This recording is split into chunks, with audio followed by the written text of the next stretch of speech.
सर्वेभ्यो नमो नमः। कक्षा में उपस्थित सभी सदस्यों का आदर सहित यथायोग्य अभिवादन एवं स्वागत है। सभी सदस्य अपने अपने इष्ट देव का ध्यान करें। माता गायत्री के मंत्रों का एक बार उच्चारण अवश्य कर ले। साथ ही अपने प्रेरणा के स्रोत एवं अपने गुरुजनों को भी अंतर्मुख से अभिवादन कर ले। हम लोगों के द्वारा नियमित रूप से कुंडली फलादेश पर आधारित कक्षा की जाती है। आज की जो कक्षा की विषय वस्तु है, जैसा कि आप लोग देख रहे हैं, विवाह कब होगी, हम लोग कुंडली में कैसे देखें, इस विषय वस्तु को हम लोग अध्ययन करेंगे। बृहत्पराशर पुराशास्त्र पुस्तक के 12 फलाध्याय में इन विषय वस्तुओं के बारे में विशेष रूप से दिया गया है। जो हम लोगों के पास में पुस्तक है, जो हम पुस्तक का हम लोग अध्ययन कर रहे हैं, उसके पृष्ठ संख्या 170 पर। तो आइए चलते हैं, हम लोग बृहत्पराशर होराशास्त्र पुस्तक का अवलोकन करते हैं।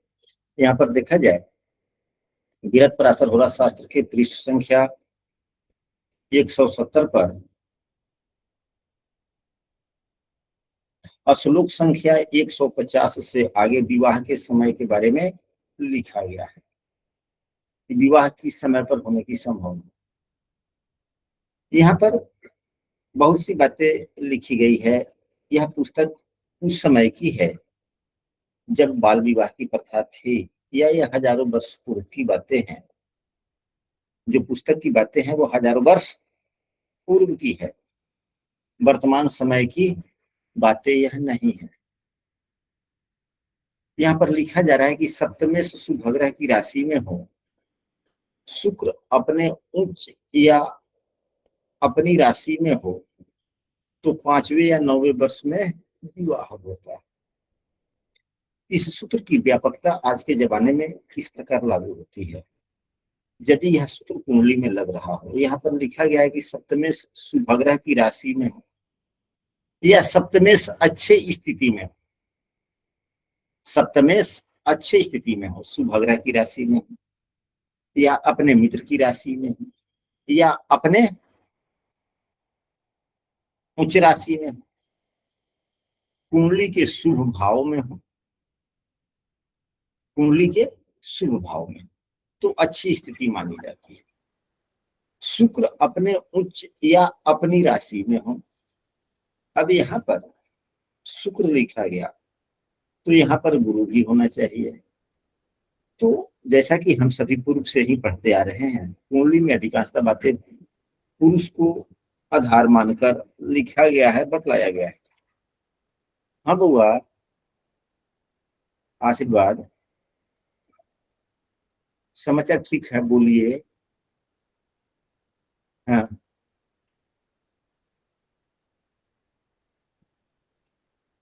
3 अगस्त से,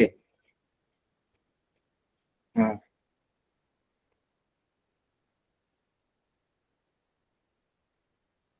ठीक है, 3 अगस्त से,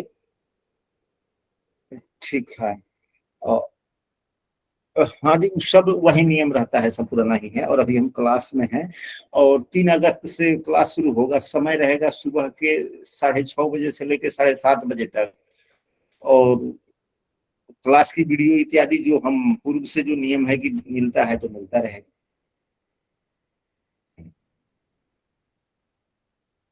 हाँ ठीक है, ठीक है, ठीक है। विशेष बात, हमारा क्लास खत्म होता है तो हम बात करते हैं। ठीक। तो जैसा कि हम सबों ने पूर्व से हम लोग पढ़ते आए हैं कि अधिकांशतः सूत्र पुरुष को आधार मानकर लिख दिया जाता है। तो ये शुक्र देव जो है, यह पुरुष के विवाह के कारक है, यानी कि शुक्र पत्नी के कारक है, तो यह पुरुष के लिए हो। यदि महिला के लिए कुंडली देखना हो तो शुक्र के जगह पर गुरु को आधार मानना चाहिए। यानी कि सप्तमेश अच्छी स्थिति में हो और विवाह के कारक ग्रह भी अच्छे स्थिति में हो, तो विवाह 5वें या 9वें वर्ष में विवाह होता है। यहाँ पर यह लिख दिया गया। तो इसको आज के परिवेश में हम लोग कैसे समझेंगे कि बगैर समस्याओं का प्रथम प्रयास में ही हल्का फुल्का प्रयास किए, रिश्ते मिल गए, शादी हो जाती। हो गई। अगर सप्तमेश भी अच्छी स्थिति में हो और विवाह के कारक ग्रह भी अच्छी स्थिति में हो, तो बगैर परेशानियों का कम प्रयास में ही या रिश्ते का सुझाव आपके दरवाजे तक आते हैं कि हाँ भाई, अगर लड़की है तब भी कि हाँ भैया फलना एक लड़का ऐसे ऐसे बड़ा ठीक ठाक, शादी कर ले, यानी कि रिश्ते आने लगते हैं। या आप प्रयास भी करते हैं तो सामने वाले की तरफ से स्वीकृति मिल जाती है, बात आगे बढ़ जाता है, जल्दी जल्दी शादी भी हो जाती है सामान्य में। अब इसी सूत्र को हम लोग कुंडली पर चलते हैं, देख लेते हैं कि इस कुंडली पर यह सूत्र लग रहा है कि नहीं। तो सप्तमेश को देखा जाए, सप्तमेश अष्टम भाव में है। यहाँ पर 4 नंबर की राशि लिखी गई है। 4 नंबर राशि के स्वामी जो होते हैं चंद्रमा होते हैं। चंद्रमा क्या है, अष्टम भाव में है, लेकिन अपने मित्र की राशि में, अपने मित्र की राशि में। दूसरा, अगर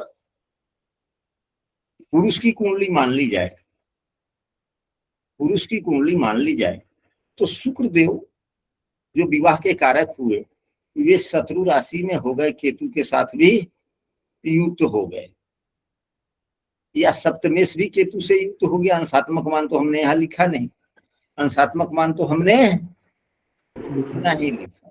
यदि अंशात्मक मान होता तो ज्यादा हम लोगों को और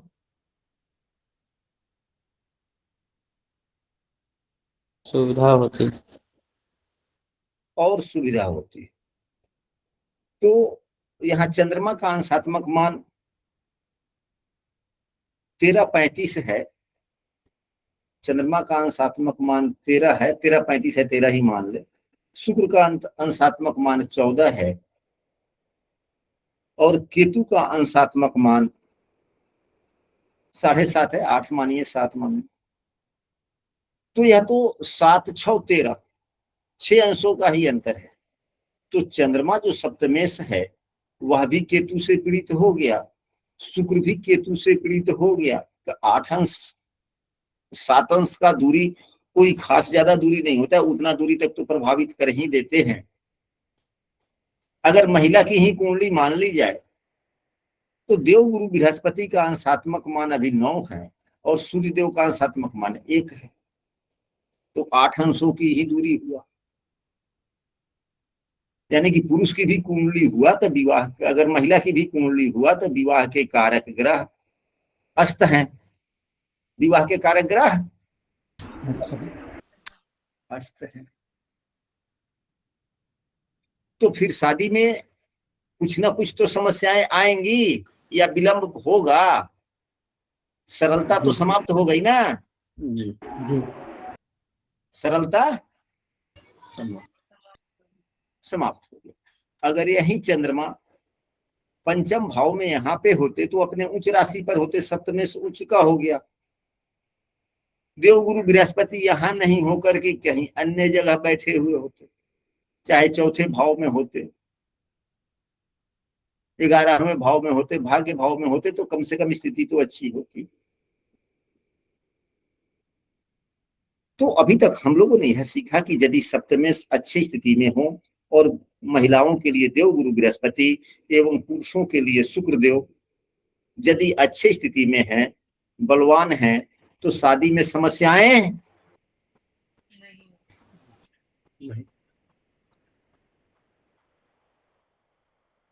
नहीं आती है और ससमय शादी हो हो जाए। जाती है।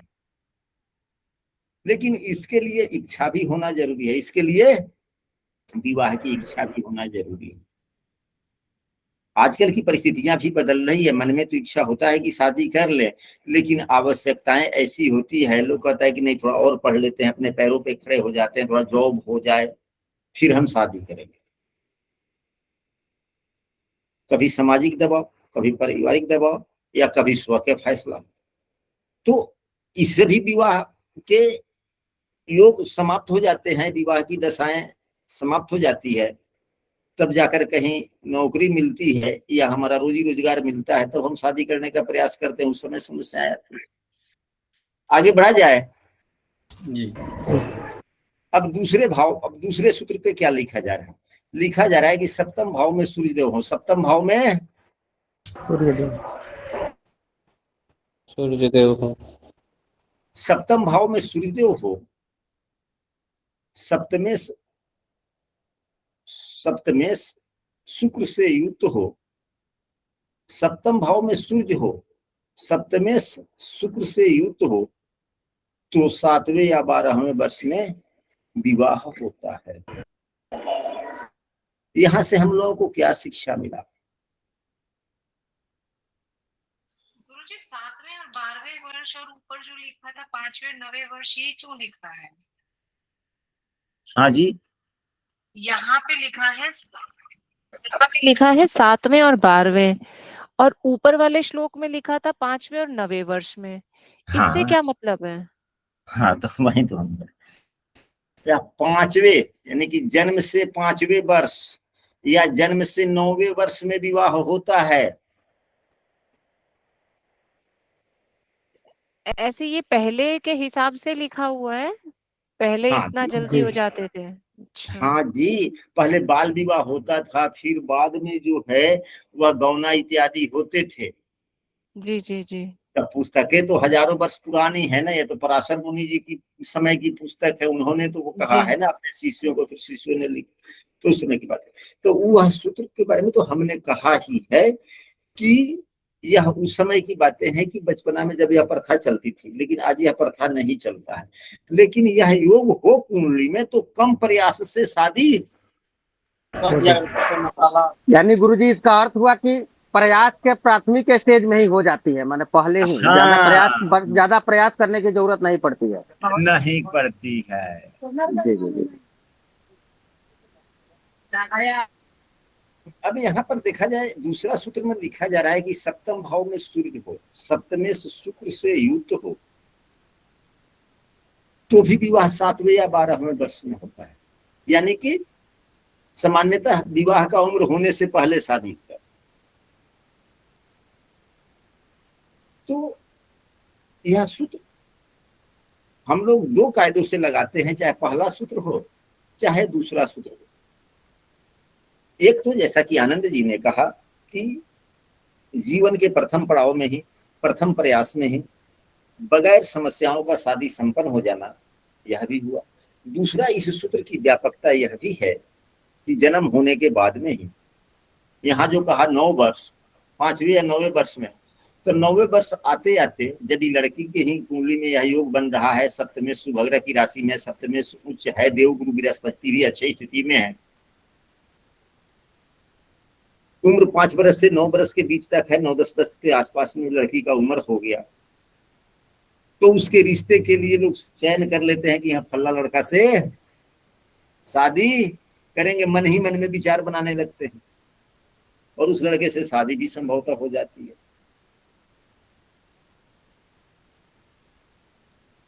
आज के जमाने में इस प्रकार से योग लागू इस प्रकार से हो सकते हैं। चलिए, अब यहाँ पर जो दूसरा सूत्र है, इस दूसरे सूत्र की व्यापकता को समझे। यहाँ पर लिखा जा रहा है कि सप्तम भाव में सूर्य हो, सप्तम में शुक्र के साथ हो, तो 7वें या 12वें वर्ष में विवाह होता है, यह भी अच्छा स्वरूप।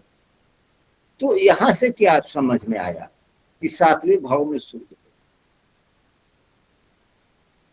तो यहां से यह स्पष्ट हुआ कि 7वें भाव में यदि सूर्य देव होते हैं तो वह 7वें भाव के सूर्य विवाह में बाधा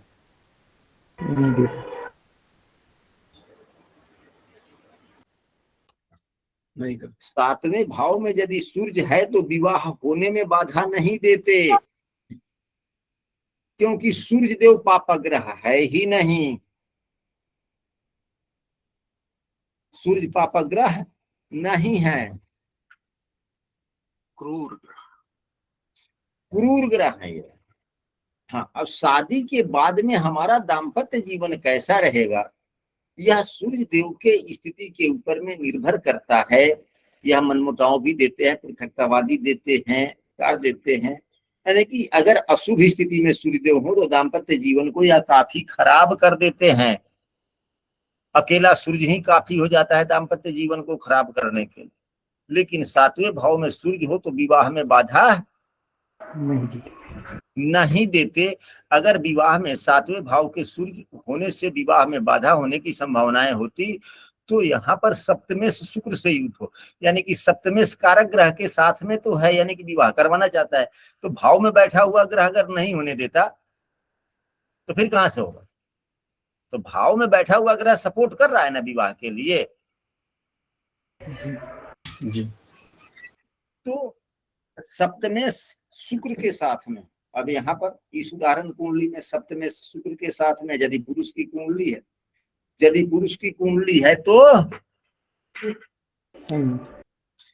सप्तमेश शुक्र के साथ में है, 7वें भाव में सूर्य अपने मित्र की राशि में है, तो विवाह होने में कोई दिक्कत नहीं होगी। नहीं है, विवाह जल्दी होगा। परंतु अब यह चंद्रमा और शुक्र केतु से ग्रहण योग में है, केतु से ग्रहण, यह समस्या केतु की युति प्रभावी होगी। अगर यही चंद्रमा शुक्र केतु की ये ना होता तो फिर तो नहीं होता प्रॉब्लम ना, तो समस्याएं नहीं आती। केतु से युक्त चंद्रमा शुक्र नहीं होता तो समस्याएं आ रही है। चंद्रमा शुक्र यानी कि सप्तमेश, जो यदि यह पुरुष की कुंडली होता तो चंद्रमा सप्तमेश है और शुक्र के साथ में युक्त है और सप्तम भाव में सूर्य भी है, तो सूर्य की युति गुरु से है, गुरु सूर्य को खराब नहीं कर रहा है, सूर्य गुरु को कमजोर कर रहे हैं, लेकिन गुरु के युति से शुक्र और अच्छा हो गया, भले सूर्य और अच्छा हो गया। सूर्य से गुरु प्रभावहीन हो रहे हैं, लेकिन गुरु सूर्य की युति से सूर्य का और प्रभावशालीपन बल और बढ़ गया, थोड़ा व्यक्तित्व और बढ़ रहा है। तो यहाँ पे शादी के योग बन गए, चंद्रमा शुक्र की युति है भी शादी के योग बन गए, और केतु के कारण समस्याएं आ रही। अब कहीं यह कुंडली अगर हो, अगर इन्होंने बचपन में ही दिखलाया होगा तो फिर ऐसे पंडित जी लोग देख लेते हैं, बोल देते हैं कि हाँ ठीक है, हाई समस्या आएगा तो हाई कमवा कर। जैसे हम ही किसी का जन्म होता है बच्चे उच्चे का, जब कोई आता है हम दिखलाने की, हाँ पंडित जी थोड़ा देखा जाए, गांव समाज में तो होता ही है ऐसे, सब कुछ ठीक ठाक है तो है, सब कुछ ठीक ठाक, तो कोई समस्या तो ना 10-12 वर्ष की उम्र हो जाए तो वह इस प्रकार का बात आएगा तो हाई पूजा कर लिया, ब्याह के उम्र होता न तो उसे 1-2 साल पहले ही से एक काम कीजिएगा, ये हाई पबनी कीजिएगा तो ब्याह ठीक से हो जाएगा। तो यदि अगर यह हमारे गांव समाज की कुंडली हो रहती, अगर हम देखते तो हम तो सीधे बोल देते कि जब भी विवाह का समय आएगा उससे पहले अमावस्या का व्रत की विवाह बढ़िया से हो जाए, अच्छे घर परिवार में हो, बहू अच्छा मिले, इसके लिए आप अमावस्या का व्रत कीजिएगा। अमावस्या का व्रत जब शुरू कर लीजिएगा उसके साल भर के बाद में विवाह के लिए सोचिएगा। तो यदि इस प्रकार के पंडित जी के द्वारा उपाय बतला दिया गया है तब फिर समस्या आएगी क्या? नहीं आएगी गुरुजी। ये सिर्फ केतु के उसमें है ना, अगर केतु से युक्त हैं ये दोनों, केतु से प्रभावित है, इस वजह से हम अमावस्या का व्रत आप बोले ना। हाँ जी, तो राहु जी। भी तो देख रहा है, राहु से युक्त हो या केतु से युक्त हो, बात तो एक ही है। एक ही है। अगर जी। केतु से युक्त है तो राहु से देखा जा रहा है, और राहु से युक्त है तब तो बात वही है। केतु देखता नहीं है, केतु तो धड़ है ना, धड़। दिमाग और दृष्टि तो राहु के पास है, राहु के पास है। हाँ। मतलब गर्दन से ऊपर का भाग तो राहु है ना। जी जी जी तो फिर राहु तो देख रहा है, जी। अंशात्मक मान भी करीब है। चंद्रमा का शुक्र का 13-14 है तो राहु का 7 है, 6-7-8 अंशों का अंतर है, कुछ ना कुछ तो प्रभावी है। अगर यही अंशात्मक मान ज्यादा करीब होता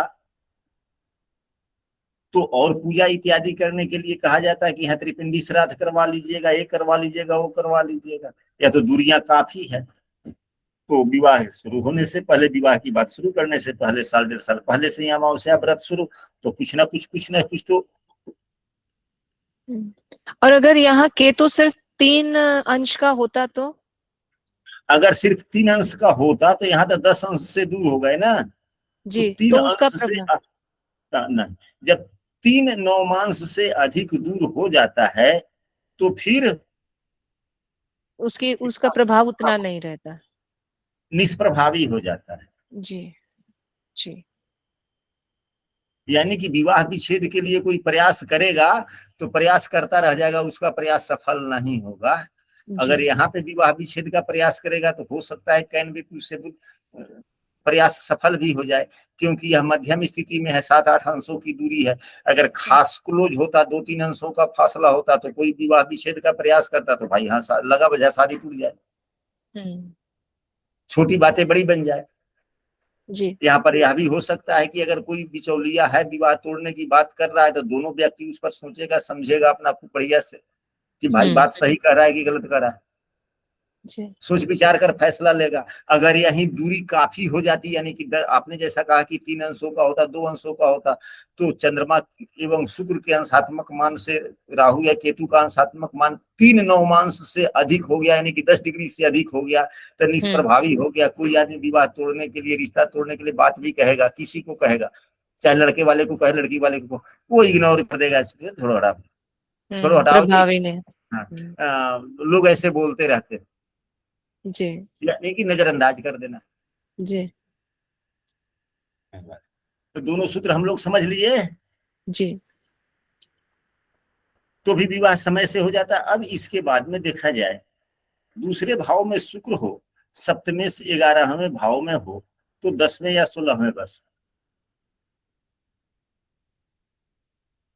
यह सूत्र कैसे समझेंगे हम लोग? तो यह भी सुलभ विवाह योग के, यह सभी ग्रह योग, यानी कि अच्छे ढंग से शादी, सब समय से शादी हो जाना, समय से शादी हो जाने के योग। तो इसका सूत्र यह हुआ कि 7वें भाव का स्वामी, यहाँ पर देखिए दूसरे भाव में शुक्र हो, सप्तमे से 11वें भाव में, तो 10वें या 16वें वर्ष में शादी हो जाता है। तो अब इस सूत्र को हम यह समझेंगे कि विवाह का कारक ग्रह दूसरे भाव में हो। कारक ग्रह शुक्र, यहाँ तो पुस्तक में तो शुक्र लिख दिया मेरे भाई, अगर महिला की कुंडली हो फिर क्या कहेंगे? दूसरे भाव में शुक्र को गुरु, क्या गुरु शुक्र को ढूंढेंगे या दूसरे भाव में, या गुरु को ढूंढेंगे? जी गुरु को ढूंढेंगे। तो कारक ग्रह अगर कह दिया जाएगा तो दोनों के लिए कॉमन हो गया जी। अब एक ही बात तो बार बार नहीं कही जा सकती ना कि हाँ महिला के लिए गुरु का विचार करे, पुरुष के लिए शुक्र का विचार करे, हो गया, एक बार बोल दिया गया। तो विवाह के कारक ग्रह दूसरे भाव में हो और सप्तमे 11वें भाव में हो, तो सामान्यतः सही उम्र से विवाह हो जाता है, यानी कि विवाह में उतनी बाधाएं नहीं आती। विवाह का कारक ग्रह दूसरे भाव में हो और सप्तमे 11वें भाव। अब देखिए पुस्तक में क्या लिखा, हम लोगों ने चर्चा क्या किया और हम लोगों ने समझा किस कायदे से, यही है पुस्तक समझना। अब इसके बाद में फिर आगे चलते, लग्न व केंद्र में शुक्र हो,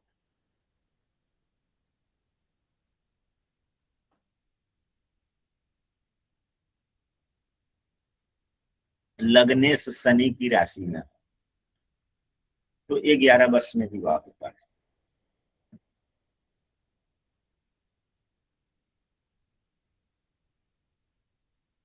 बाधा तो यहाँ पे नहीं लग रही। तो जो 25 आजकल शादी 25 वर्ष के आसपास में लोग करते हैं, तो आज ही तो हमें कुंडली देख रहे थे 45-46 वर्ष उनकी उम्र हो गई है, अभी तक शादी उन्होंने नहीं की। कारण क्या है?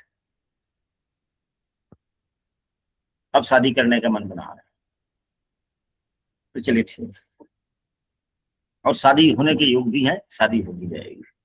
चलिए, तो वैसे कौन से योग बने कुंडली में जो 46 वर्ष तक शादी ही नहीं? सात्विक विचारधारा के लोग, पूजा पाठ से संबंध रखते हैं, अच्छे व्यक्तित्व के मालिक हैं, समाज में नाम मर्यादा भी है, सब कुछ। तो वैसे कुंडली में योग बनते हैं। हम लोग उस कुंडली पर भी विवाह, अभी तक विवाह न होने के योग 46 वर्ष की उम्र तक, उस कुंडली पर हम लोग कल की कक्षा में चर्चा भी करेंगे। और एक कुंडली और भी है जो कई विवाह उनके हुए हैं, उस पर भी हम लोग चर्चा करेंगे। चलिए, यहाँ लिखा गया है कि लग्न व केंद्र में शुक्र हो, यानी कि केंद्र भाव में, लग्न भी केंद्र में आ जाता है। हालांकि लग्न को केंद्र त्रिकोण दोनों कहा जाता है, तो यहाँ पे लग्न व केंद्र लिखा गया। तो केंद्र में कारक ग्रह हो, लग्नेश शनि की राशि में हो तो भी सामान्य उम्र से विवाह हो जाता है। अब इसी को कैसे देखें?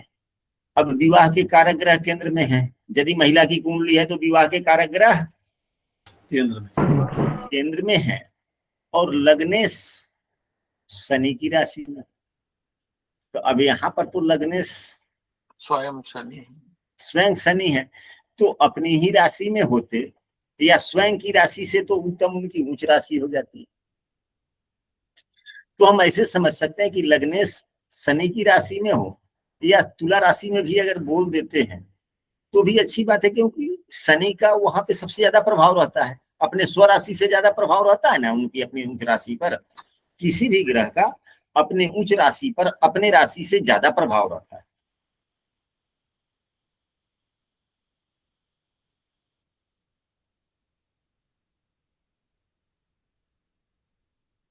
यानी कि लग्नेश शनि, कोई भी लग्न की कुंडली हो, यह भी प्रभावी है, यह भी प्रभावी है।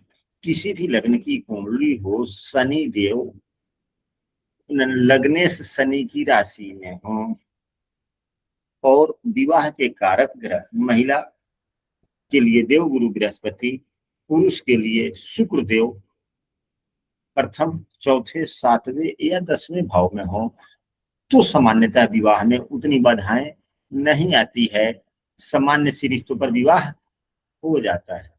अभी इससे आगे चलते हैं। लग्न से केंद्र में शुक्र हो, 7वें भाव में शनि हो तो 19वें वर्ष में विवाह होता है। अभी यहां से विवाह विलंब हो गया, यहां से विवाह विलंब योग,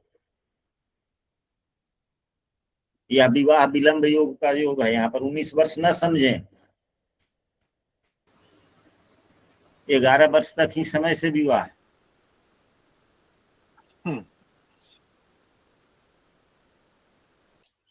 पुराने समय का 11 वर्ष आज का 25 वर्ष हो गया।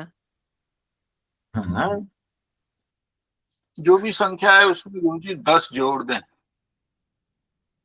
हाँ, उससे भी ज्यादा जोड़ दें।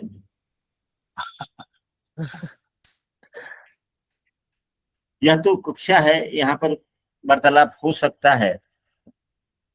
पुस्तकों में तो शादी के उम्र भी बतलाए गए हैं, महिलाओं के लिए भी पुरुषों के लिए, कि इस उम्र से पहले शादी अवश्य ही कर लें, नहीं तो पिता को, माता को, भाई को यह दोष लगता है।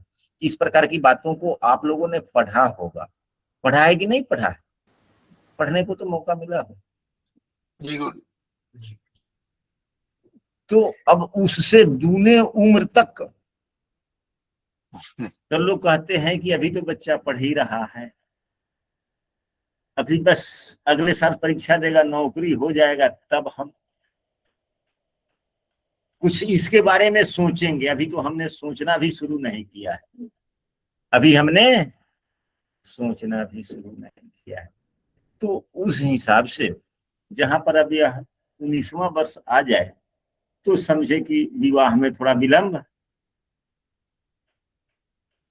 तो अब यहाँ पर लेकिन शादी में समस्याएं नहीं आती। अब यहाँ पर देखा जाए कि इस सूत्र की व्यापकता क्या है। तो 7वें भाव में शनि हो तो विवाह में विलंब होता है, 7वें भाव में शनि हो तो विवाह में विलंब होता है। लेकिन यदि विवाह का कारक ग्रह केंद्र में हो, अब यदि यही महिला की कुंडली हो, महिला की कुंडली हो, देव गुरु बृहस्पति यहाँ 7वें भाव में ही है तो खैर कोई बात नहीं, अगर 10म भाव में हो या लग्न में हो जाए देव गुरु बृहस्पति और 7म भाव में अकेले शनि हो तो विवाह देर से होगा, विवाह करने में समस्याएं नहीं आएंगी, लेकिन विवाह थोड़ा देर से होगा, विवाह में समस्याएं नहीं आएंगी। लेकिन अगर पुरुष की भी कुंडली हो तो शुक्र देव केंद्र भाव में कहीं भी हो और 7वें भाव में शनि हो तो भी विवाह में विलंब है, या 7वें भाव में शनि की राशि भी होती है तो भी थोड़ा विवाह में विलंब, क्योंकि शनि जो है स्लो प्लैनेट है। शनि स्लो प्लान है। यानी कि 2.5 वर्ष तक तो एक ही राशि में रहते हैं, सबसे ज्यादा दिन तो वहीं रह जाते हैं। एक तो सोलो प्लैनेट, दूसरे में अवस्था अधिक, दूसरे में उनकी अवस्था अधिक है। अधिक, तीसरे में नपुंसक ग्रह है, जी। समग्रह। तो शादी की भावनाएं नपुंसक ग्रह में तो आती नहीं है ना, नपुंसक में तो शादी की भावनाएं आएंगी ही नहीं। तो अन्य सभी ग्रहों के गोचर के कारण जब अत्यधिक योग बनता है तो विवाह होने की संभावनाओं में बल मिल जाता है। गुरुजी, अगर यहाँ पे सूर्य की जगह गुरु के साथ अगर शनि होते तो, गुरु और शनि एक ही भाव में है, सप्तम भाव में, हाँ, तो भी विवाह में चंद्र विलंब रहेगा। तब तो नीच के होते वो, नीच नहीं, सॉरी, कर्क राशि में तो बहुत और ही ज्यादा। राशि कोई सा भी नीच का हो गया तो उसका गुणधर्म थोड़ा अलग हो जाएगा, थोड़ा और विलंब हो जाएगा। लेकिन अगर सप्तम भाव में शनिदेव होते हैं तो विवाह में विलंब देते हैं, मतलब देर से शादी होती है।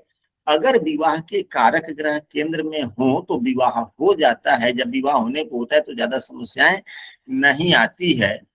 लेकिन कारक ग्रह भी अगर केंद्र में न हो और विवाह से संबंध या शुभ भाव में न हो, केंद्र त्रिकोण में विवाह के कारक ग्रह न हो, सप्तमें 7वें भाव में शनि हो या 7वें भाव को शनि देख रहा हो या 7वें भाव में शनि की राशि हो, तो विवाह में विलंब भी होता है और विलंब से भी शादी होता है, तब भी वहां पे समस्याएं आ जाती, आने की संभावनाएं बढ़ जाती बनती। गुरुजी, अगर शनि के साथ ही गुरु या शुक्र बैठ जाएं तो भी देर से होगा, लेकिन समस्याएं नहीं आएंगी। चाहे अब वह देर होने का कारण कुछ भी हो सकता है, व्यक्ति स्वयं भी शादी करने के लिए पहले तैयार नहीं होगा। अगर शुक्र या गुरु साथ में नहीं है, क्योंकि यहाँ पर 2 गुणधर्म हो गए, एक तो विवाह के कारक ग्रह भी हो गए और दूसरे शुभ ग्रह भी। तो पापग्रह से जब शुभ ग्रह का ये होता है तो पापग्रह में थोड़ी शुभता आ जाती है, तो समस्याओं को वो कम कर देते हैं, समस्याओं को कम कर देते हैं।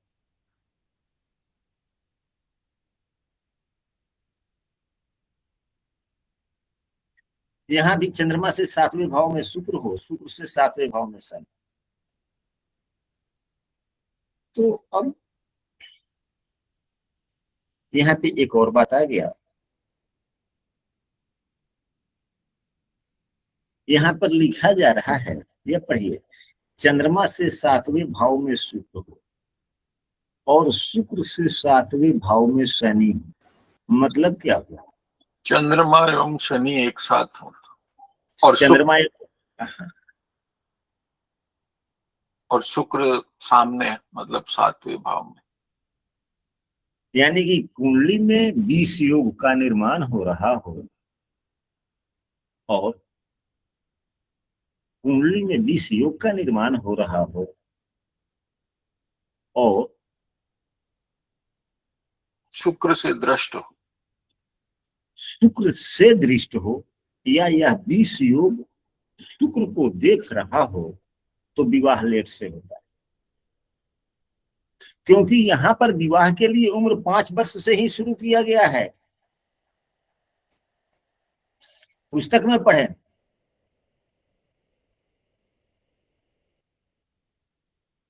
पांचवें वर्ष या 9वें वर्ष में विवाह होता है, कि 5वें वर्ष से ही विवाह की बात शुरू की गई। और यहाँ पर कितना वर्ष है? 18वां वर्ष है। तो आजकल शादी ही लोग 25 वर्ष, कम से कम तो 25 वर्ष के बाद में शादी करने की बात सोचते हैं। जी गुरु। तो अब वहां 5 वर्ष को 25 वर्ष मान लें तो 20 वर्ष आगे चला गया, तो 18 में 20 फिर जोड़ दे तब तो 38 हो गया ना। जी गुरु।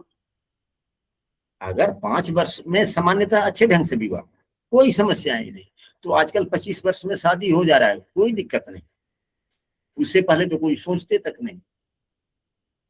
तो 20 वर्ष आगे हो गया, तो इसमें भी तो 20 वर्ष आगे जोड़ना होगा, तो 38 वर्ष। तो 38 वर्ष हुआ तो विवाह में विलंब हुआ या नहीं हुआ? जी गुरु। जी गुरुजी, विलंब हुआ।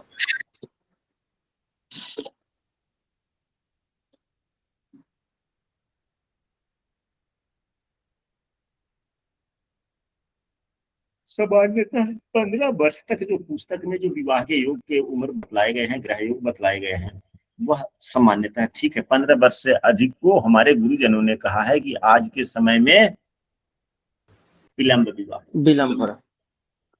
द्वितीय से लाभ भाव में हो, यानी कि दूसरे भाव के स्वामी 11वें में, लग्नेश 10वें भाव में, तो 15वें वर्ष में विवाह होता है। अब द्वितीय 11वें भाव में, अब यहाँ दूसरे भाव के स्वामी यहाँ आ जाए, शनिदेव यहाँ हो जाए, तो खैर यहाँ पर लग्नेश और द्वितीय से एक ही ग्रह, तो यह नियम तो शनि के लग्न में लागू नहीं होगा। अगर कुंभ लग्न होता तो यहाँ पर मीन हो जाता। तो यहाँ पर गुरुदेव और यहाँ पर शनिदेव, यानी कि लग्नेश 10वें भाव में और द्वितीय यहाँ, तो भी यह विवाह के योग है और यह प्रभावी भी है, और सामान्यतः सही उम्र पे यह शादी हो जाता है, यह ग्रह योग। लेकिन आजकल के जमाने में जब हम लोग कुंडली का फलादेश करते हैं तो ग्रह योग तो किसी को याद है नहीं, रहता नहीं। पहले के जमाने में लोग पुस्तक को पढ़ते थे, श्लोक को रटते थे, लेकिन आजकल कोई पुस्तक जल्दी पढ़ता नहीं। जो पढ़ा दिया गया, जो पढ़ लिया या जो वीडियो में देख लिया, उसी के सहारे फलादेश करते चले जाते हैं कि हाँ भाई 7वां भाव शुभ है तो विवाह हो जाएगा। 7वां भाव पाप प्रभावित है, तो जिस ग्रह के द्वारा पाप प्रभावित है उसका उपाय करो। ग्रह योग तो कोई देखता नहीं है। इसके अलावे यह भी लोग देखता है कि हाँ आने वाले समय में ग्रहों के गोचर के द्वारा कोई शुभ ग्रह के द्वारा कोई सप्तम भाव को देख तो नहीं रहा है गोचर में, या आने वाले समय में किसी शुभ ग्रह से 7वां भाव प्रभावित तो नहीं हो रहा है। यदि होने वाला है तो हाँ भैया तुम्हारा साल भर के बाद में लगन जोर हो जाएगा। दशाएं आने वाली है कि नहीं है? अगर किसी सप्तमेश का या पंचमेश का या लग्नेश की दशा आने वाली होती है तो लोग कहता है कि हाँ 1.5 साल के बाद में भी आकर लगन शुरू कर। आधार तो मुख्यतः यही है।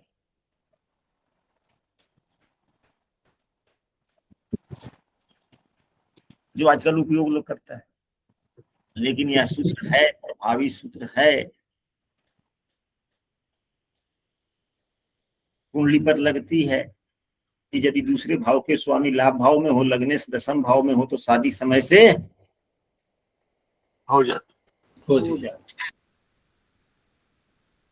चाहे 7वां भाव थोड़ा पीड़ित ही क्यों ना हो, चाहे 7वां भाव थोड़ा पीड़ित ही क्यों ना हो।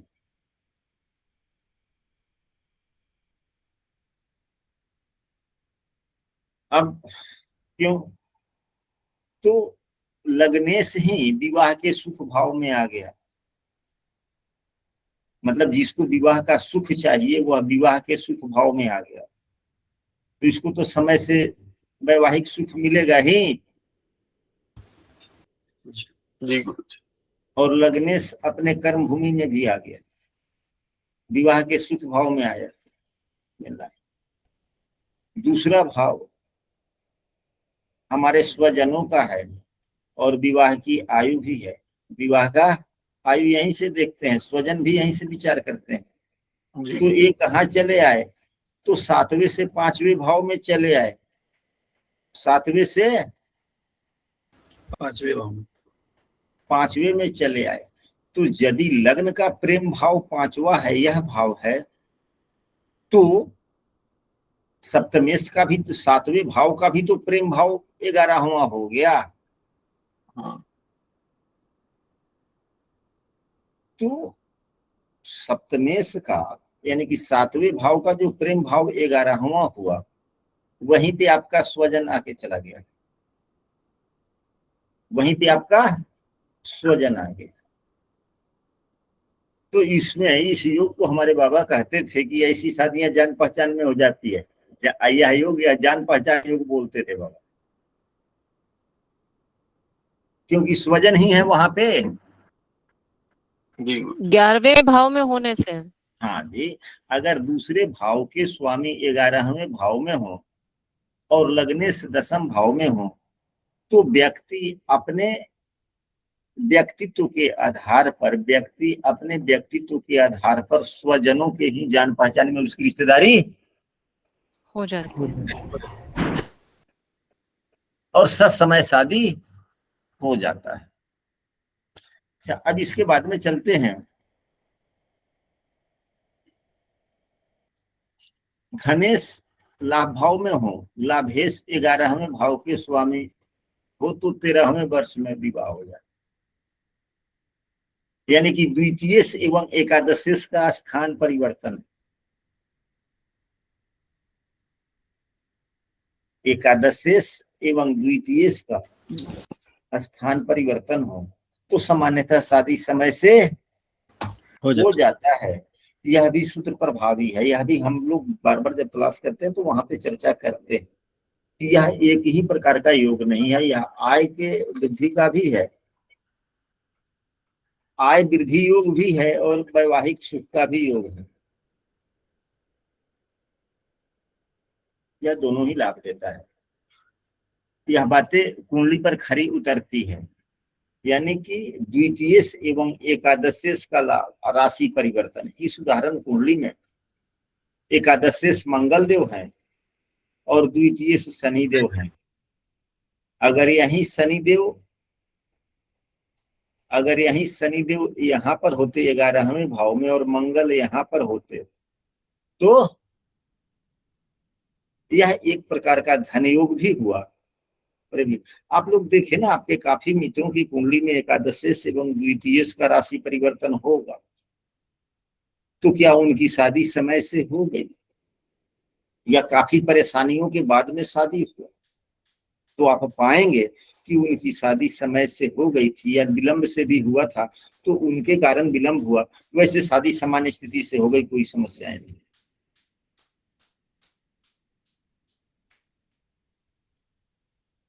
यदि एकादशेश एवं द्वितीयेश के राशि परिवर्तन वाले कोई आपके मित्र हो तो जरूर बतलाएंगे या समूह में बाद में लिखेंगे। यदि कोई कक्षा में नया है और प्रतिदिन की कक्षा में शामिल होना चाहते हैं तो स्क्रीन पर दिख रहे नंबर पर व्हाट्सएप पर कक्षा में कंटिन्यू हो सकते हैं।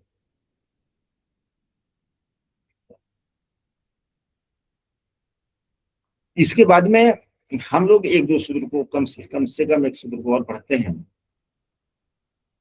अष्टम भाव से 7वें भाव, अष्टम से 7वें भाव में शुक्र हो, अष्टम से 7वें भाव में शुक्र हो यानी कि दूसरे भाव में शुक्र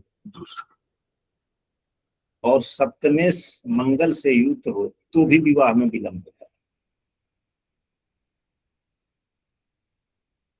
यानी कि विवाह के कारक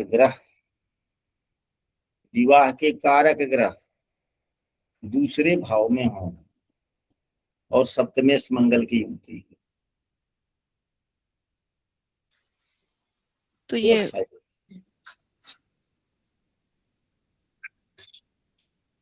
यह विवाह में विलंब करता है। वो मांगलिक वाला जो होता है वो यही होता है क्या गुरुजी? नहीं, अच्छा वो अलग है। मांगलिक के लिए जो होता है, आप देखें कुंडली में, अभी सूत्र को हम लोग समझ लें कि सप्तमेश दूसरे भाव में, यानी कि सप्तमेश विवाह के कारक ग्रह दूसरे भाव में, शुक्र या बृहस्पति गुरु। यदि पुरुष की कुंडली हो तो शुक्र दूसरे भाव में हो और सप्तमेश मंगल के साथ में कहीं भी, तो विवाह में विलंब। अगर महिला की कुंडली हो तो देवगुरु बृहस्पति दूसरे भाव में हो और मंगल चंद्रमा की युति, मतलब कि ये सप्तमेश चंद्रमा हो गए तो इनके अब यह भी विवाह विलंब के योग हैं, यह भी विवाह विलंब के योग है। परंतु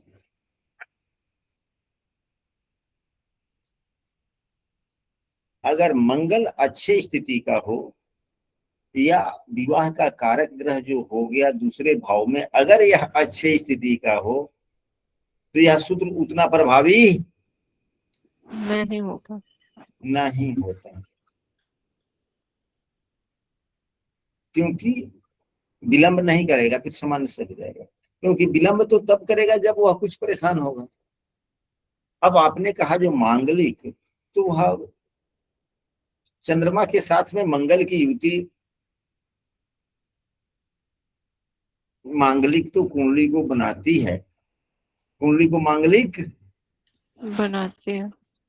लेकिन मुख्यतः जो मांगलिक के नियम है वह है कि कुंडली के 12 में, लग्न में, चौथे भाव में, 7वें भाव में या 8वें भाव में, इन भावों में यदि मंगल है तो कुंडली को मांगलिक बनाता है। कहीं कहीं दक्षिण भारत में या कहीं कहीं दूसरे भाव के मंगल को भी मांगलिक मान लिया जाता है। अब जब चंद्रमा से मंगल युक्त हो गया तो चंद्रमा भी तो लग्न माना जाता है चंद्र कुंडली से, तो जब चंद्रमा के साथ में मंगल हो गया तो लग्न में ही हो गया ना यहीं पे। यानी कि चंद्रमा से 12वें मंगल हो, चंद्रमा के साथ मंगल हो, चंद्रमा से चौथे मंगल हो, चंद्रमा से 7वें मंगल हो या चंद्रमा से 8वें मंगल हो तो भी कुंडली मांगलिक। मांगलिक चंद्रमा से 12वें भी? हाँ जी, चंद्रमा से 12वें भी? हाँ चंद्रमा से 12। तो कुंडली मांगलिक 3 प्रकार से देखा जाता है। एक होता है सिंगल मांगलिक, एक होता है डबल मांगलिक, एक होता है ट्रिपल मांगलिक।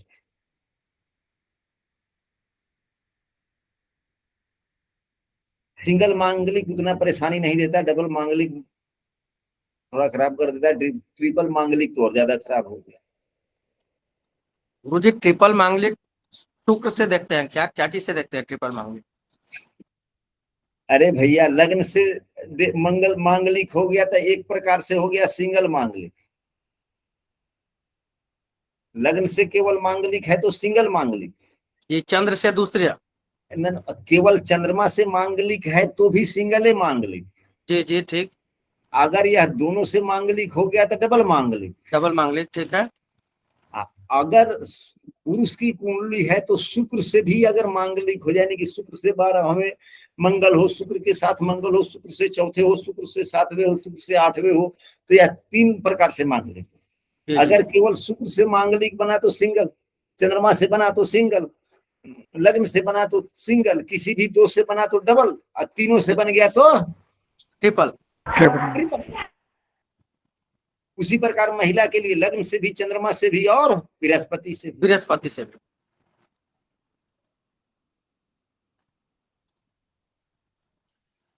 गुरुजी ये हमारा लग्न कुंडली था ना जिसपे आपने अभी बताया, लग्न कुंडली पे हम देख रहे हैं ना सब?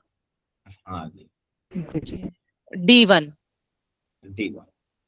अब कल की कक्षा में हम लोग, आप लोग यहाँ से पढ़ लीजिएगा थोड़ा सा और हो जाए। चलिए कल की कक्षा तो नहीं होगी, सोमवार की कक्षा में हम लोग 159 श्लोक से आगे अध्ययन करेंगे। और आज की कक्षा हम यहीं पे समाप्त करते हैं। यदि कोई कक्षा में कोई संशय रह गया हो तो आप लोग अभी रख भी सकते हैं या समूह में लिख सकते हैं।